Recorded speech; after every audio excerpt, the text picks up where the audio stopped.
Հարգելի նախագահող, հարգելի գործընկերներ,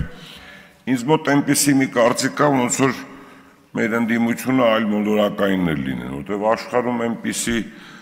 ընթացք կա, լավ տեսնում ենք, թե տարածաշրջանում ինչ է կատարվում, համաշխարհային հարթակներում երկրների խնդիրները որոնք են, պատերազմական երկրներ, տնտեսական պայքար, տնտեսական խնդիրներ, այս ամեն ինչը չհասկանալով խաղաղությունը ինչ է, խաղաղությունը ամեն ինչի հիմքն է, խաղաղությունը նրա համար է, որպեսզի դու կարողանաս քո երկրում բարեկեցություն ապահովես, կարողանաս քո հասարակությանը արժանի կենցաղ ապահովես, արժանի կյանք ապահովես։ Հիմա մեզանից ինչ են ուզում։ Երբ են այդ կուսակցությունները կարևորվել։ Կարևորվել են այն ժամանակ, երբ որ Հայաստանում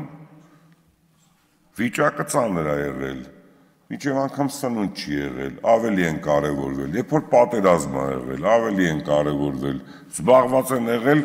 անօրինական գործունեությամբ, անօրինական ինչ-որ հարցեր լուծելով։ Ես ուզում եմ ասել, որ մեր ընդդիմությունը այդ ուրիշ քաղաքացիների, որոնք որ մոլորված են կամ չգիտեմ ինչ-որ քարոզներ են անում, ես ուզում եմ դիմեմ մեր այդ քաղաքացիներին նույնպես խնդրեմ, ասեմ,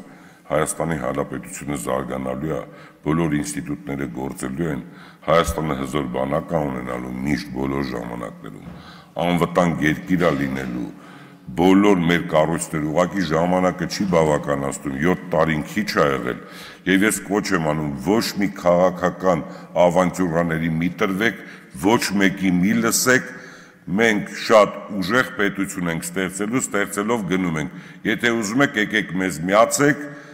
դուք էլ խորհուրդներ տվեք, դուք էլ մաս կազմեք ու այդ քաղաքացիները եթե խնդիր ունեն, թող մեր քաղաքական միավորից հարցնեն, թե մենք ուր ենք գնում, ինչ ձևով ենք մեր փոխհարաբերությունները ստեղծում, շնորհակալություն։